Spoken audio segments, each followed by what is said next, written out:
कुर्सी पे एसी के नीचे बैठे हो और हमारा पूरा समाज यहाँ रोड पे बैठा है धूप में, छोटे छोटे बच्चे लेके बैठे हैं और माताएं बैठी है। कुर्सी छोड़नी पड़ेगी प्रशासन को और बाहर आके जवाब दीजिए।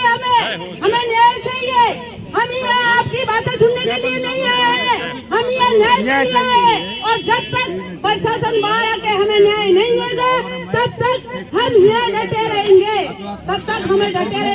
अगर हमें भूख हड़ताल करनी पड़ी तो हम वो भी करेंगे, लेकिन हम मैदान नहीं छोड़ेंगे। हमने 6 घंटे का टाइम दिया है प्रशासन को, हमें 6 घंटे के अंदर जवाब चाहिए। तो प्रशासन से निवेदन है, अपनी खुशी छोड़िए और बाहर के समाज को जवाब दीजिए, हमारी बहनों को जवाब दीजिए और उन माँ बापों को जवाब दीजिए जो ये बाहर बैठे आपका वेट कर रहे हैं, आपका इंतजार कर रहे हैं और आप अंदर से बाहर भेज रहे हो, अपने कर्मचारियों को बाहर भेज रहे हो कि अंदर आओ, ज्ञापन अंदर लेंगे। क्यों लेंगे? देंगे हम अंदर ज्ञापन।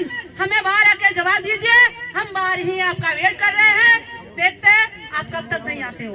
तो हम भी डटे हैं इसी मैदान में। जय जवान जय आदिवासी। प्रशासन हम पे बार बार दबाव बना रही है कि 20 लोग अंदर आ जाओ और ज्ञापन की कॉपी दे दो, लेकिन प्रशासन कान खोल कर सुन ले। मेरी आवाज अगर अंदर तक आ रही है तो प्रशासन से निवेदन है कि दोनों कान खोले और मेरी बात उन तक पहुंच रही है तो दोनों कान खोल कर सुनिए कि हम अंदर नहीं आएंगे, आपको बाहर आना पड़ेगा, कुर्सी छोड़नी पड़ेगी, आपको बाहर आके सर्व समाज को जवाब देना पड़ेगा। प्रशासन अपनी एसी से उठ के बाहर आइए। जब आप 20 कदम की दूरी में बाहर नहीं आ सकते तो आप हमें न्याय क्या देंगे? आप इस भाई को न्याय क्या देंगे? मेरा एक सवाल है प्रशासन से कि हमारे कितने ही भाई ऐसे मारे गए और आपने झूठे आश्वासन से सभी भाइयों को बिठा दिया, लेकिन इस बार भाई आदिवासी की है, ये आदिवासी चुप नहीं बैठेगा और जब तक आप न्याय नहीं देंगे ये आदिवासी सर्व समाज हम यहाँ से नहीं हटेंगे, हम मैदान नहीं छोड़ेंगे। आपको कुर्सी छोड़नी पड़ेगी और बाहर आके हमें जवाब चाहिए। हम आपसे जवाब मांग रहे हैं। किसी का भाई गया है, किसी का बेटा गया है तो किसी का बाप गया है। हम आपसे कुछ नहीं मांग रहे हैं, हमें न्याय चाहिए, हमें न्याय दे दीजिए। हम आपसे भीख नहीं मांग रहे। समाज के लिए आप अधिकारी बन के अंदर बैठे हो, आपसे जब हम न्याय की गुजारिश कर रहे हैं, आप न्याय नहीं दे सकते तो आपसे हम क्या उम्मीद रखेंगे? आपसे हम दोनों कान खोल कर सुन लो और बाहर आइए और हमें जवाब दीजिए। जय जवान। मैं जालौर की प्रशासन से कहना चाहता हूँ कि मैं गोपाल परमार वही हूँ, सुराना तो सबको याद है ना। तो मैं प्रशासन को कहना चाहता हूँ कि जालौर को सुराना मत बनने दो। वहाँ पर भी लीड करने वाला गोपाल परमार था और आज तो मेरे साथ मेरा दलित आदिवासी भाई है। और जो प्रशासन कह रही अंदर आ जाओ 20 लोग, अरे ये जनता का मालिक है, मालिक तुम तो पब्लिक सर्वेंट हो।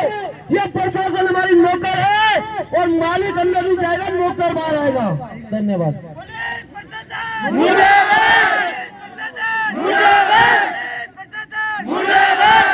खाकी तेरी तानाशाही, खाकी तेरी तानाशाही। एक सेकंड, आप इतने सोच सकते हो, इतनों को न्याय नहीं दे रहे हैं, इतनी 3-4 घंटे से हम बैठे हैं, हमारी बात नहीं सुन रहे, तो क्या वो पीड़ित परिवार की बात सुनते? नहीं सुनते। इस बात से ये सिद्ध होता है कि इतने लोग इकट्ठा हुए हैं फिर भी उन्हें कोई असर नहीं हो रहा है। कोई असर हो रहा है, होता तो अब तक वो यहाँ तक आ जाते। उन्हें क्या लगा?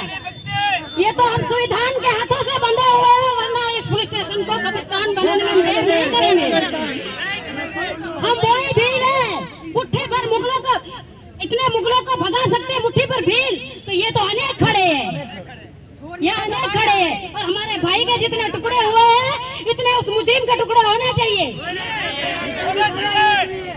उस मुजरिम को सजा नहीं मिलेगी तब तक यहाँ से कोई नहीं हिलेगा। इनको लगता है अपनी मजबूरी से जाएगा, नहीं। उस परिवार के आगे हमारा दुख बहुत छोटा है। जो उस परिवार के साथ घटना घटी है उसके आगे हमारा दुख बहुत छोटा है। और कुछ ही देर में हमारे बीच संविधान का सूरज ताराराम मीणा हमारे बीच आएंगे और बड़े बड़े नेता बड़े बड़े लीडर कह रहे हैं ना कि आप हमें फॉलो करो, हम कहते हैं ना आप वहाँ से हटिए मत, तो हम नहीं हटेंगे। अगर उनके अंदर थोड़ी सी भी शर्म होती, अगर थोड़ी सी भी बात होती, अगर इंसानियत होती, थोड़ी सी भी इंसानियत होती तो वो यहाँ तक आते। ये छोटे छोटे अरे उसके बाप के साथ इतना अत्याचार अन्याय हुआ है। एक छोटी बच्ची 2 साल की बच्ची सुबह 8 बजे से यहाँ भूखी और प्यासी बैठी है। अगर उनके अंदर इंसानियत होती तो वो यहाँ आते, बात करते। वो मजे से अंदर बैठे हैं, वो सारे के सारे नेताओं के गुलाम है। इसीलिए हमें किसी को डरना नहीं है, हमें एक होकर रहना है जब तक हमें न्याय नहीं मिलेंगे। और हमारे संविधान के सितारे जहाँ तक नहीं पहुँचते, जब तक हम यहाँ खड़े रहेंगे सब एक होके। और एक मेरी एक विनती है, आपकी छोटी बहन समझ के हाथ जोड़ के मैं आपसे निवेदन करती हूँ कि आप जितने भी खड़े हैं ना वो बैठ जाइए, तो इन्हें ये भरोसा हो जाए, इन्हें भरोसा हो जाए कि ये बैठ सकते तो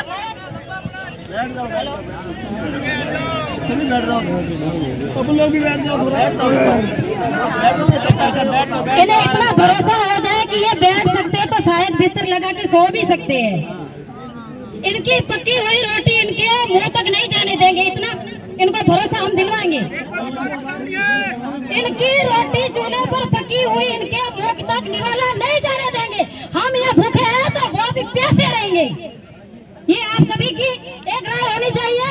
हम नहीं रोड जाम कर रहे हैं, ना हम गुंडागर्दी कर रहे हैं, हम अपने हक और अधिकार के लिए यहाँ बैठे हैं।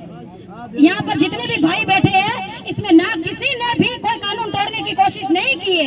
देखो वाहन जाने के लिए जगह बनी हुई है, व्यवस्था बनी हुई है। बस आपसे इतना ही निवेदन है कि आप शांतिपूर्वक बैठे रहे। जो हमारे भाई बड़े गोपाल भाई ने बोला है कि हमें उन्होंने 6 घंटे दिए, 6 घंटे में अब कुछ ही समय बाकी है, उसके बाद आगे का क्या करते हैं जो हमारे सेनापति कहेंगे वो पीछे वाली सेना करेगी। बिल्कुल सही कहा आपने। साथियों